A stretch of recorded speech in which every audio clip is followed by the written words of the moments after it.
Hello दोस्तों, नमस्कार। उम्मीद करते हैं आप सभी बढ़िया होंगे। और कल के लिए माफ़ी चाहते हैं कि कल क्लास नहीं हो पाई, उसके लिए माफ़ी चाहते हैं।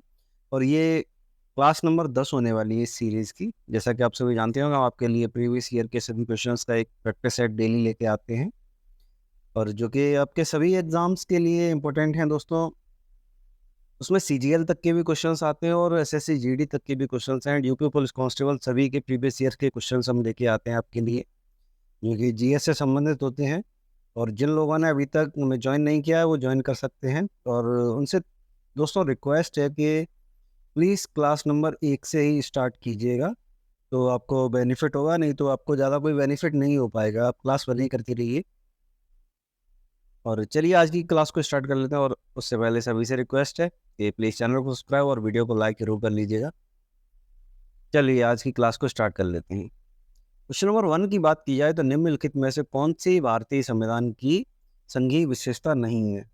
अर्थात संघीय और एकात्मक दो तरीके का होता है, तो संघीय विशेषता नहीं है बताना है।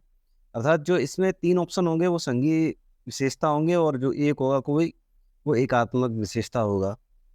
शक्तियों का विभाजन, option number A Akhil Bharatiya सेवाएं, लिखित संविधान, दोहरी सरकार। तो इसमें आपको बताना है कि संघीय विशेषता नहीं है, अर्थात इसका ऑप्शन नंबर बी है दोस्तों। ये एकात्मक आप ऑप्शंस में भी पढ़ेंगे, और ये 2022 का आया हुआ प्रश्न है। देखते हैं। अखिल भारतीय सेवाएं,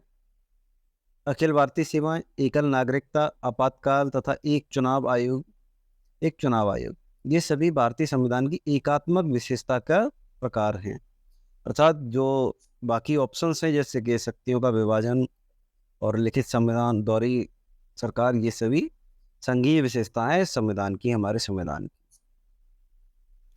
क्वेश्चन नंबर 2 की बात की जाए तो निम्नलिखित में से कौन सी भारतीय संविधान की एक विशेषता है। अर्थात आपको जो 4 ऑप्शंस दिए हैं इसमें से कोई एक विशेषता बतानी है जो कि भारतीय संविधान की है। और सीएचएसएल का आया हुआ प्रश्न है 2023 का ही। दोहरी नागरिकता, राष्ट्रपति शासन व्यवस्था, सबसे लंबा लिखित संविधान, कठोर संविधान। इस क्वेश्चन के आंसर की बात की जाए तो उम्मीद करते हैं कि सभी आप ध्यान से पढ़ पा रहे होंगे। एक बार आप सभी से रिक्वेस्ट है कि प्लीज़ एक बार सभी ऑप्शंस को अच्छे से पढ़ लीजिएगा। और बात करें एक विशेषता की तो ये दोस्तों ऑप्शन नंबर सी इसका सही आंसर है। सबसे लंबा लिखित संविधान है, ये इसकी विशेषता है। वैसे तो दोस्तों जो आप देख पा रहे होंगे चारों ही जो ऑप्शंस है आपको सभी सही लग रहे होंगे, लेकिन ऐसा नहीं होता है ऑप्शंस। देखते हैं, अब आंसर की बात कर लें। सभी दोस्तों इसकी विशेषताओं की अगर बात की जाए तो विश्व का सबसे लंबा लिखित संविधान है, ये एक विशेषता है। कठोरता और लचीलेपन का मिश्रण है, जो कि ऑप्शन नंबर डी दोस्तों था, कठोरता है दोस्तों। लेकिन ये कठोर और लचीले दोनों का मिश्रण है, इसलिए वो ऑप्शन गलत था। एकल नागरिकता इसकी विशेषता है। सरकार का संसदीय स्वरूप इसकी विशेषता है। कानून का शासन इसकी विशेषता है। संसदीय संप्रभुता और न्यायिक सर्वोच्चता इसकी विशेषता है। सार्वभौमिक व्यक्त मताधिकार ये भी इसकी एक प्रमुख विशेषता है। अर्थात ये सभी जो हैं ये मोस्ट इंपॉर्टेंट विशेषताएं हैं जो कि आपकी आगामी परीक्षाओं के लिए सबसे ज़्यादा इंपॉर्टेंट होने वाले हैं प्रश्न। इनसे दोस्तों सीधे सीधे किसी किसी पेपर में क्वेश्चन बन जाते हैं, तो इन्हें ध्यान से पढ़ लीजिएगा।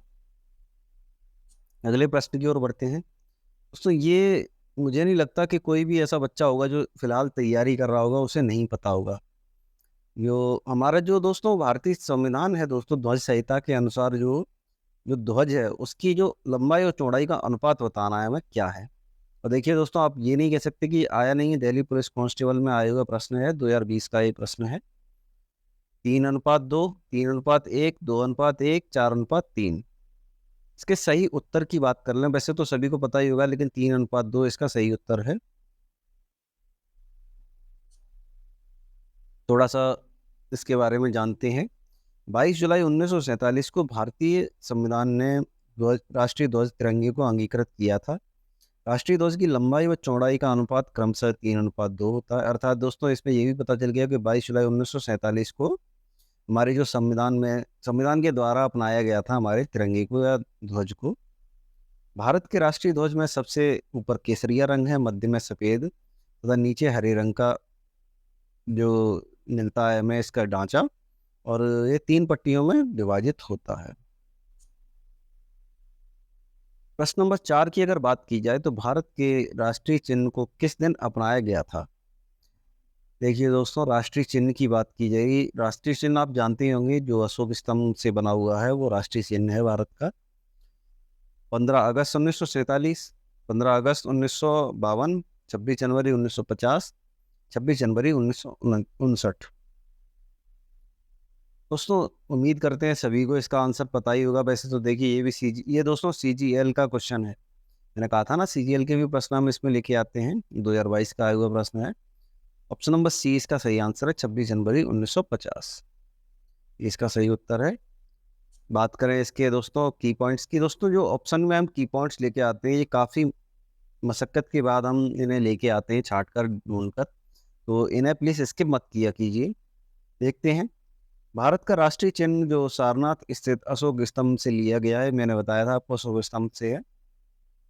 मूल स्तंभ के शीर्ष पर 4 से हैं, एक दूसरे की ओर पीट करके खड़े हुए हैं, ठीक है। सिंह साहस और निर्भीकता का प्रतीक है। इसके इसके फलक के नीचे मुंडको उपनिषद का जो सत्यमेव जयते जो स्लोगन है वो लिखा हुआ है, और वो देवनागरी लिपि में है। ऐसा हम देख पा रहे होंगे आप, जो आप सर्च कर सकते हैं उसे।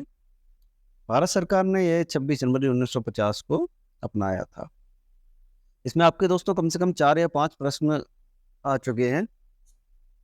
और प्रश्न नंबर 5 की बात करें तो संविधान सभा के संदर्भ में निम्नलिखित में से कौन सा कथन सही है? संविधान सभा ने जुलाई 1949 में राष्ट्रीय ध्वज को अपनाया था। दोस्तों, अभी ये भी हमने पढ़ा है, ये गलत है दोस्तों। अब ने पढ़ा था 26 जनवरी 1950 को अपनाया था। और जनवरी 1950 में संविधान सभा ने राष्ट्रगान को अंगीकृत किया था। जनवरी 1948 में संविधान सभा ने राष्ट्रीय गीत को अंगीकार किया था। संविधान सभा ने मई 1947 को भारत की राष्ट्रमंडल की सदस्यता की पुष्टि की। तो इस पे थोड़ा सा विचार कीजिए। ये दोस्तों टफ क्वेश्चन है दोस्तों, देख पा रहे हैं आप, ये सीजीएल का प्रश्न है 2022 का। तो इसका लेवल आप समझ सकते हैं। और सही आंसर की अगर बात की जाए तो ऑप्शन नंबर 20 का सही आंसर है। जनवरी 1950 में संविधान सभा ने राष्ट्रगान को अंगीकार किया था। और दोस्तों कमेंट में ये जरूर बताइए कि राष्ट्रगीत कौन सा है हमारे भारत का। देखते हैं, भारतीय राष्ट्रीय गान है जो जनगण मन है, को संविधान सभा द्वारा अंगीकृत रूप में 24 जनवरी 1950 को लिया था। 26 जनवरी 1950 को क्या लिया था दोस्तों? राष्ट्रीय ध्वज। और 24 जनवरी 1950 को लिया था राष्ट्रीय गान। और रविन्द्रनाथ टैगोर द्वारा रचित राष्ट्रीय गान को सर्वप्रथम 27 दिसंबर 1911 को भारतीय राष्ट्रीय कांग्रेस जो पार्टी का कलकत्ता अधिवेशन था, उसमें 26वां अधिवेशन था दोस्तों वो। ये भी दोस्तों आपको पता चल गया होगा कि जो भारतीय राष्ट्रीय कांग्रेस का जो कलकत्ता अधिवेशन हुआ था 26वां, वो हुआ था दोस्तों। और राष्ट्रगान की बात करें तो इसका गायन 52 सेकंड का है। ये भी एक महत्वपूर्ण प्रश्न है अपने आप में। दोस्तों, ये आप देख पा रहे होंगे कि अब ये हम हिस्ट्री की ओर मुड़ते जा रहे हैं।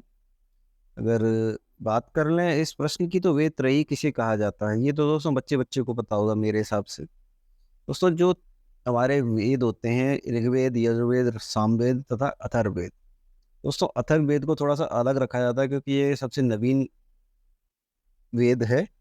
और जो बचे 3 वेद हैं वो सभी आप देख पा रहे होंगे। अब तो दोस्तों आप सभी को ऑप्शन में बताना ही पड़ेगा। आंसर प्लीज कीजिए और बताइए। ऑप्शन नंबर ए दोस्तों सही आंसर है इसका, ऋग्वेद, यजुर्वेद तथा सामवेद।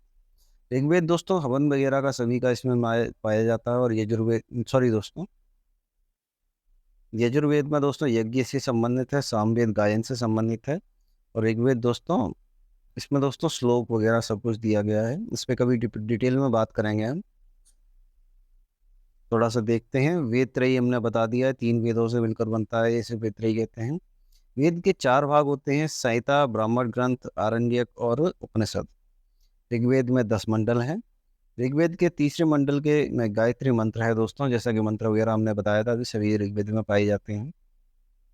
ऋषि मुनियों का वेद एक्चुअल में इसे कहा जाता है, जिसके रचनाकार हैं विश्वामित्र। तो दोस्तों विश्वामित्र द्वारा ऋग्वेद की जो रचना की गई थी। प्रश्न नंबर 7, किस वेद में सभा एवं समिति को प्रजापति की 2 पुत्रियां कहा गया है? सभा और समिति, इनको प्रजापति की 2 पुत्रियों के रूप में जाना जाता है। किस वेद की बात कर रहे हैं हम? इसके अगर दोस्तों, मैंने दोस्तों अभी थोड़ी देर पहले ही बताया था आप सभी को कि अथर्ववेद को थोड़ा सा नवीन वेद जाना जाता है इससे, तो इसी में दोस्तों, और इसे जादू टोने का वेद भी माना जाता है। तो आप समझ पा रहे होंगे, सभा और समिति की जो प्रजापति की पुत्रियां कहा गया है वो इसी वेद में कहा गया है। अथर्ववेद में सभा एवं समिति को प्रजापति की पुत्रियों का दर्जा दिया गया है। ये प्राचीन भारत की राजनीतिक संस्थाएं थीं जो राजा को सलाह देने के लिए कार्य करती थी। सभा श्रेष्ठ एवं संभ्रांत लोगों की संस्था थी, जबकि समिति संन्यास जनता की प्रतिनिधित्व करती थी। सामान्य जनता का जो प्रतिनिधित्व करती थी वो थी समिति, और जो सभा थी वो श्रेष्ठ और सिद्धांत लोगों की जो संस्था थी उसे सभा कहते थे। उम्मीद करता हूँ आप सभी को भी अभी तक की क्लास पसंद आ रही होगी। चलिए आगे बढ़ते हैं। प्रश्न नंबर 8 की बात की जाए तो उपनिषदों का केंद्रीय विषय क्या था? अर्थात ईश्वर एवं इसके अवतार, ईश्वर की चमत्कारिक कथा, सदाचार एवं जीवन पद्धति, दर्शन एवं ज्ञान। थोड़ा सा विचार कीजिए। तो इसके आप देख पा रहे होंगे उपनिषदों का जो केंद्रीय विषय था, आप ये एक बहुत ही ज़्यादा महत्वपूर्ण प्रश्न है। इसका आंसर है ऑप्शन नंबर डी, दर्शन एवं ज्ञान इसकी विशेषताएं थी, केंद्रीय विषय ये थे। उपनिषद का शाब्दिक अर्थ होता है शिष्य द्वारा ज्ञान प्राप्ति है तो गुरु के समीप बैठना, ये इसका शाब्दिक अर्थ है। और उपनिषद के दर्शन पर आधारित पुस्तकों की बात करें तो इन्हें वेदांत भी कहा जाता है। और उपनिषद का केंद्रीय विषय की बात करें तो दर्शन एवं ज्ञान, जैसा कि प्रश्न में पूछा गया था। आगे बढ़ते हैं। प्रश्न नंबर 9, अरे सॉरी, अब तो आपको सॉरी। प्रश्न नंबर 9 की बात करें तो ऋग्वेद का ब्राह्मण ग्रंथ क्या है? तो इसका आंसर आप सभी ने देख ही लिया होगा। ऑप्शन नंबर ए इसका सही आंसर है, ऐतरेय। और ऑप्शन नंबर, अगर ऑप्शन की बात करें आंसर की, तो वेद के 4 भाग होते हैं: संहिता, ब्राह्मण ग्रंथ, आरण्यक, उपनिषद, जैसा कि हमने पिछले क्वेश्चन में ही पढ़ा था। वेद एवं उसके ब्राह्मण ग्रंथ की बात की जाए तो ये कुछ ब्राह्मण ग्रंथ और वेद दिए गए हैं। ऋग्वेद के जो ब्राह्मण ग्रंथ हैं, ऐतरेय ऐतरेय ब्राह्मण और कौशिकतकी ब्राह्मण, ये इसके 2 ऋग्वेद के ब्राह्मण ग्रंथ हैं। सामवेद की बात की जाए तो पंचविश ब्राह्मण और षड्विंश या ब्राह्मण, ये दोस्तों ये इसके ब्राह्मण ग्रंथ हैं। यजुर्वेद की बात की जाए तो शतपथ ब्राह्मण और तैत्तिरीय ब्राह्मण, ये इसके ब्राह्मण ग्रंथ हैं। अथर्ववेद की बात की जाए तो गोपत इसका ब्राह्मण ग्रंथ है। उम्मीद करता हूँ आप सभी को पता चल गए होंगे ये प्रश्न। प्रश्न नंबर 10 की बात करें तो ऋग्वेद का केंद्रीय विषय क्या है? ईश्वर की महिमा, बलिदान विधि, औषधियों से संबंधित या संगीत। ऋग्वेद का दोस्तों मैंने पहला ही बता दिया है आप सभी को। ऋग्वेद में दोस्तों मैंने अभी जो प्रश्न पूछा था उसमें बताया गया था, वेद त्रय वगैरह, उसमें मैंने बताया था ऋग्वेद में क्या बताया गया है। ईश्वर की महिमा का वर्णन किया गया है इसमें। ये ऑप्शन नंबर ए इसका सही उत्तर है। थोड़ा सा इससे डिटेल में बात करें तो भारतीय परंपरा में कुल 4 वेद हैं: ऋग्वेद, यजुर्वेद, सामवेद तथा अथर्ववेद। इन वेदों के केंद्रीय विषय की बात की जाए तो ऋग्वेद का केंद्रीय विषय है ईश्वर की महिमा। यजुर्वेद बलिदान विधि की बात की जाती है यजुर्वेद में। सामवेद दोस्तों संगीत का है, जैसा कि मैंने बताया था, संगीत। अथर्ववेद औषधियों से संबंधित है। और दोस्तों अथर्ववेद को जादू टोने का वेद भी कहा जाता है। प्रश्न नंबर 11 की बात कर लें तो निम्नलिखित में से किस कक्षा में उपग्रह भूमध्य रेखा के ठीक ऊपर पृथ्वी का चक्कर लगाते हैं? अब आप देख पा रहे होंगे, नोटिस कर रहे होंगे अगर आप, तो आपको समझ आ रहा होगा कि ये, अब हम ज्योग्राफी की तरफ मूव कर रहे हैं। ज्योग्राफी के प्रश्न अब हम इस वीडियो में या इस क्लास में देखेंगे। और दोस्तों आप देख पा रहे होंगे बड़ा बड़ा लिखा हुआ है CHSL। ये CHSL का 2023 का प्रश्न है, 15 मार्च का। भू स्थिर कक्षा या फिर नो स्टेशनरी ऑर्बिट, निम्न कक्षा, सूर्य की कक्षा। अब देखते हैं क्वेश्चन में क्या पूछा गया है। निम्नलिखित में से किस कक्षा में उपग्रह भूमध्य रेखा के ठीक ऊपर पृथ्वी का चक्कर लगाते हैं? तो बताइए, थोड़ा क्वेश्चन कीजिए। ऑप्शन नंबर ए इसका प्रश्न का सही उत्तर है, भू स्थिर कक्षा। देखते हैं और ऑप्शंस की भी बात करेंगे इसी वीडियो में। भूस्तर कक्षा की बात की जाए अगर, तो पृथ्वी से लगभग 36,000 किलोमीटर की ऊंचाई पर स्थित कक्षा को भूस्तर कक्षा कहते हैं। आप देख पा रहे होंगे 36,000 किलोमीटर की जो दूरी के बाद जो कक्षा आती है उसे भूस्तर कक्षा कहा जाता है। यह कक्षा भूमध्य रेखा के ठीक ऊपर स्थित होती है और इस कक्षा में स्थित उपग्रह को एक चक्कर 24 घंटे में पूर्ण करता है। अर्थात इस कक्षा में जो स्थित उपग्रह होते हैं वो पृथ्वी का चक्कर एक 24 घंटे में पूर्ण करते हैं। तो पृथ्वी से उस उपग्रह को देखने पर वह उपग्रह सदैव एक ही स्थान पर दिखाई देता है। कहने का अर्थ है दोस्तों, जब पृथ्वी से उस उपग्रह को देखा जाता है तो यही पता चलता है कि वो एक ही जगह स्थित है, लेकिन उसकी बात करें तो वो 24 घंटे में पृथ्वी का एक चक्कर लगाता है।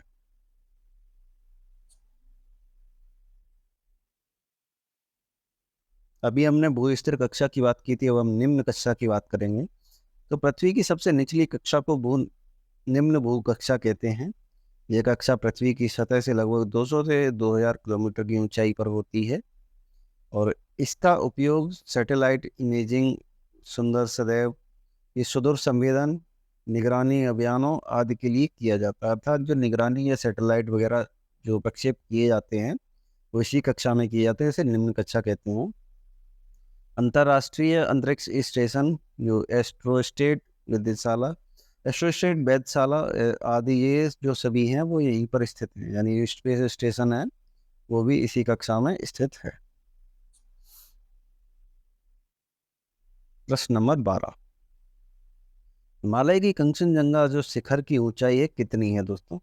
8,598, 8,024 मीटर, 7,655 मीटर, 8,868 मीटर।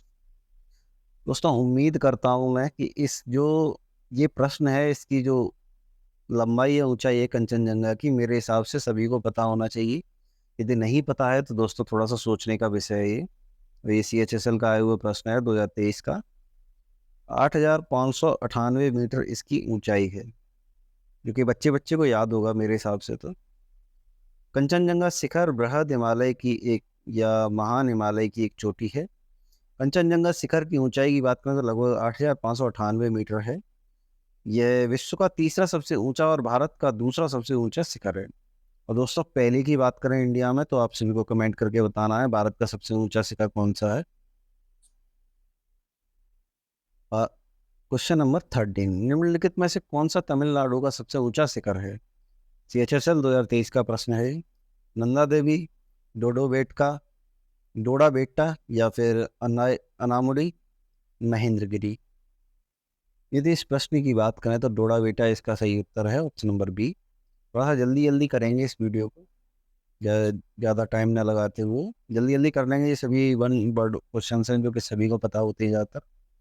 निम्न ये तमिलनाडु की सबसे ऊंची चोटी है डोडा बेट्टा। डोडा बेट्टा नीलगिरी पर्वत की एक सबसे ऊंची चोटी है, जैसा कि पता चल गया आपको, नीलगिरी पर्वत श्रृंखला में वो पाई जाती है। अब बात करें नंदा देवी चोटी की, तो ये उत्तराखंड की चोटी है, उत्तराखंड राज्य में पाई जाती है। गढ़वाल हिमालय में इसका स्थान है, श्रेणी जो है गढ़वाल हिमालय श्रेणी में ही स्थित है। अन्नाईमुड़ी केरल की एक चोटी है, केरल राज्य की चोटी है और पश्चिमी घाट श्रेणी में इसका स्थान हमें दिखाई देता है। महेंद्रगिरी की बात की जाए तो उड़ीसा की चोटी है और पूर्वी घाट श्रेणी में इसको हम देखते हैं। प्रश्न नंबर 14, निम्नलिखित में से कौन सा सूर्य ग्रहण का एक प्रकार नहीं है? अर्थात दोस्तों जो 3 ऑप्शंस इसमें दिए गए होंगे वो एक सूर्य ग्रहण के प्रकार होंगे और एक कोई सूर्य ग्रहण का प्रकार नहीं होगा। उसको हमें बताना है कि कौन सा है जो सूर्य ग्रहण का प्रकार नहीं है।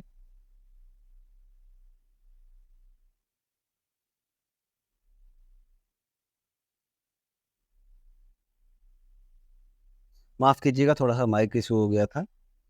बात करें ऑप्शन नंबर ए की, अंशिका या फिर खड़च्चा युक्त, पूर्ण या फिर वलयाकार। ऑप्शन नंबर बी इसका सही उत्तर है। बहुत से लोगों ने पहली बार सुना होगा तो ज़्यादा माइंड मत कीजिएगा, क्योंकि ये आप 3 ऑप्शंस पर फोकस कीजिए, अंशिका, पूर्ण और वलयाकार। ये सभी 3 प्रकार हैं जो कि सूर्य ग्रहण के होते हैं। फिर आप पढ़ते हैं ऑप्शन में क्या क्या है दोस्तों। जब पृथ्वी तथा सूर्य के मध्य चंद्रमा आ जाता है तो इस स्थिति को सूर्य ग्रहण कहा जाता है। सूर्य ग्रहण 3 प्रकार के होते हैं, जैसा कि मैंने अभी बताया था। यह है पूर्ण सूर्य ग्रहण, जब पृथ्वी, सूर्य या चंद्रमा एक सीधी रेखा में होते हैं और पृथ्वी पर पहुंचने वाला सूर्य का प्रकाश पूर्ण रूप से अवरुद्ध हो जाता है, तो यह पूर्ण सूर्य ग्रहण होता है। और आंशिक सूर्य ग्रहण की बात की जाए तो जब सूर्य, चंद्रमा और पृथ्वी सीधी रेखा में न होकर सूर्य का केवल एक हिस्सा ही ढका हुआ हो दिखाई देता है, अर्थात सूर्य का जो एक हिस्सा है वो ढका हुआ दिखाई देता है और एक हिस्से पर सूर्य के प्रकाश पृथ्वी तक आता है, तो इसे आंशिक सूर्य ग्रहण कहा जाता है। और वलयाकार सूर्य ग्रहण की बात करें तो जब चंद्रमा पृथ्वी से दूर होता है तथा इसका आकार छोटा दिखाई देता है और इस दौरान चंद्रमा सूर्य को पूरी तरह ढक नहीं पाता और नतीजन चंद्रमा एक बड़े चमत्कार वलय के रूप में, एक अंधेरे के वलय के रूप में दिखाई देता है। अर्थात कहने का तात्पर्य यह है कि जो पृथ्वी से दूरी ज़्यादा होती है चंद्रमा की, तो सूर्य से छोटा दिखाई देता है, लेकिन सूर्य के बीच में उसकी जो रिंग के रूप में सूर्य दिखाई देता है एक तरह से, तो उसे वलयाकार सूर्य ग्रहण कहा जाता है। प्रश्न नंबर 15, निम्नलिखित में से कौन सी नदी धुआंधार जलप्रपात बनाती है? CHSL 2023 का प्रश्न है ये। नर्मदा नदी, ताप्ती नदी, महानदी, गोदावरी नदी। इसके आंसर की दोस्तों बात करें तो ऑप्शन नंबर ए इसका सही आंसर है, नर्मदा नदी की हम इस प्रश्न में बात कर रहे हैं। उत्तर की बात करें अगर, तो धुआंधार जलप्रपात की बात करें तो नर्मदा नदी पर स्थित है ये, और यह जलप्रपात मध्य प्रदेश के जबलपुर में स्थित है। धुआंधार जलप्रपात जो बेड़ा घाट क्षेत्र है, इसका जो मनोरम दर्शनीय स्थल है। बेड़ा घाट दोस्तों इसका जलप्रपात का मनोहर, जो यहाँ से इसका सबसे मनोहर दृश्य दिखाई देता है, कहने का तात्पर्य यह है। सदाबहार सरोवर परियोजना का संबंध भी नर्मदा नदी से ही है। देख पा रहे होंगे आप, ये 4 की पॉइंट्स हैं, हम चारों में कुछ ना कुछ आपको नया ही देखने को मिलेगा, अर्थात 4 प्रश्न ये बन गए हैं आपके, और मुझे नहीं लगता कि इससे अच्छा और कुछ हो सकता है आप सभी के लिए। अब बात करते हैं प्रश्न नंबर 16 की। देखते हैं, भारतीय अर्थव्यवस्था ने हरित क्रांति की सफलता का अनुभव कितने चरणों में किया था? CPO 2023 का प्रश्न है ये, 3 अक्टूबर का। 4, 3, 2, 5। इस प्रश्न की अगर उत्तर की बात किया तो ऑप्शन नंबर सी इसका सही उत्तर है। 2 चरणों में जो हरित क्रांति है भारत में पूर्ण किया था। बात करें तो नॉर्मन बोरलॉग जो थे वो भारत में हरित क्रांति के जनक या प्रवर्तक के रूप में जाने जाते हैं। भारत में हरित क्रांति के जनक डॉक्टर MS स्वामीनाथन को जाना जाता है। दोस्तों, जो मैंने अभी कुछ गलत बता दिया मुझे ऐसा लगता है। नॉर्मन बोरलॉग दोस्तों वर्ल्ड में जाने जाते हैं हरित क्रांति के जनक के रूप में, और भारत में प्रवर्तक के रूप में जाने जाते हैं। लेकिन जो एक्चुअल में भारत में हरित क्रांति के जनक हैं वो डॉक्टर MS स्वामीनाथन रहते हैं। उसमें ज़्यादातर लोग इन प्रश्नों में कंफ्यूज हो जाते हैं। कंफ्यूज होने की कोई ज़रूरत नहीं है। मैं भी दोस्तों अभी कंफ्यूज हो गया था, लेकिन ऐसी कोई बात नहीं है, बाद में याद आ गया मुझे। भारत में सबसे पहले पंजाब में हरित क्रांति शुरू की गई थी। ये भी दोस्तों एक प्रश्न हो गया। चलिए अगले प्रश्न की ओर बढ़ते हैं।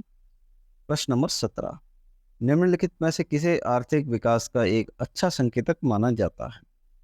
CPO 2023 का प्रश्न है ये, और ये आप देख पा रहे होंगे कि ये एक जो इकोनॉमिक्स का प्रश्न है। और इसके सीधे ऑप्शन की बात की जाए तो ऑप्शन नंबर डी इसका सही उत्तर है। सकल घरेलू उत्पाद यानी GDP की बात कर रहे हैं।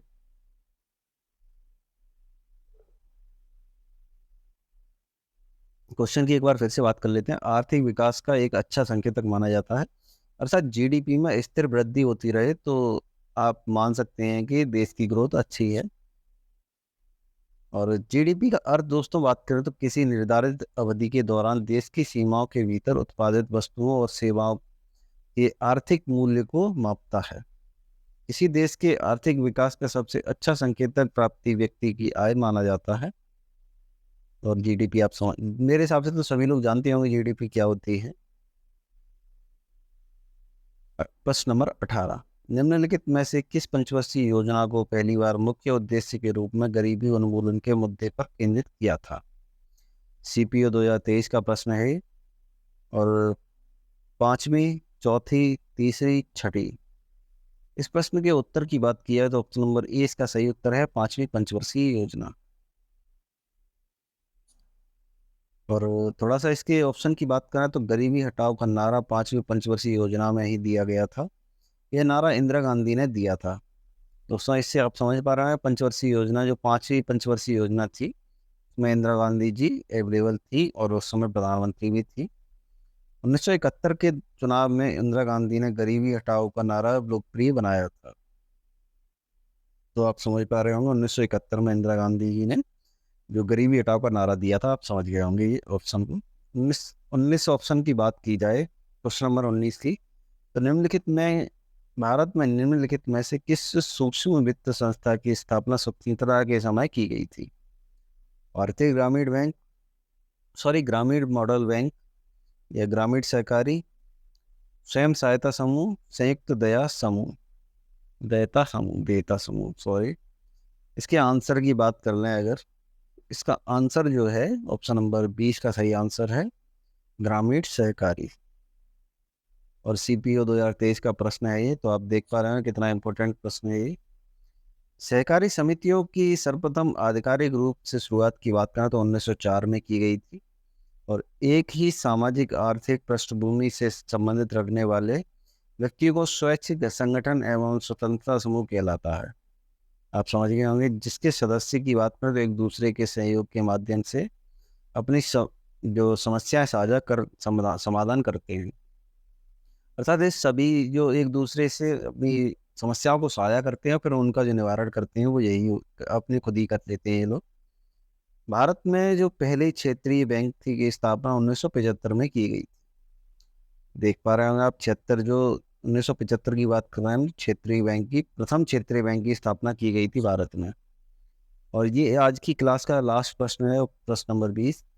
इस प्रकार के कर में सीमांत कर दर औसत कर दर के रूप में होती है। अर्थात एक बार दोबारा पढ़ते हैं प्रश्न को। किस प्रकार के कर में सीमांत कर दर औसत कर दर से अधिक होती है? एसएससी सीपीओ 2023 का प्रश्न है। प्रतिगामी कर, समानुपातिक कर, प्रगामी कर, या फिर व्यतिक्रमी कर? इस प्रश्न की बात की जाए उत्तर की तो प्रगामी कर की बात कर रहे हैं। इसमें जो सीमांत कर दर होती है वो औसत कर दर से अधिक होती है। थोड़ा सा डिटेल में बात करें तो प्रतिगामी कर वह कर दर है जो कर योग्य राशि बढ़ाने पर घट जाती है। इसमें औसत कर दर सीमांत कर दर से अधिक होती है। यह कर दर करदाता की आय में वृद्धि के साथ ही बढ़ती है, तो उसे प्रगामी कर कहते हैं। अर्थात ये जो कर दर है वो आय में जब वृद्धि होती है उसके साथ ये भी बढ़ जाती है। यह करदाता के आय पर यह कर करदाता के आय स्तर पर ध्यान दिए बिना ही किसी दर पर नियत कर दिया गया हो तो उसे समानुपातिक कर दर कहते हैं। ये भी दोस्तों ऑप्शन क्लियर हो गया, समानुपातिक कर दर क्या होती है। जैसा कि मैंने कहा था कि 20 क्वेश्चन हम लेके आते हैं, तो हमारे सभी 20 प्रश्न हल हो चुके हैं और उम्मीद करते हैं आप सभी को पसंद आए होंगे सभी प्रश्न और आप सभी ने याद भी कर लिए होंगे। तो दोस्तों नहीं भी पसंद आए तो मेरे कहे अनुसार एक बार प्लीज़ सभी प्रश्न याद कर लीजिएगा, तो आपका भला ही होगा, कोई नुकसान नहीं है मेरे हिसाब से। ज़्यादा बड़ी भी क्लास नहीं लेके आते हैं हम, ये 25-26 या आधे घंटे की क्लास होती है। चलिए, आप सभी को अगर अच्छी लगी हो क्लास तो लाइक कर दीजिएगा, सब्सक्राइब कर दीजिएगा और अपना ध्यान रखिएगा दोस्तों, पढ़ाई को सुचारू रूप से करते रहिएगा। चलिए, आज की वीडियो आप सभी से धन्यवाद, विदा लेते हैं। आप सभी का पूरा वीडियो देखने के लिए बहुत बहुत धन्यवाद। मिलते हैं एक और नई जीएस की बेहतरीन क्लास में, तब तक के लिए हंसते रहिए, मुस्कुराते रहिए।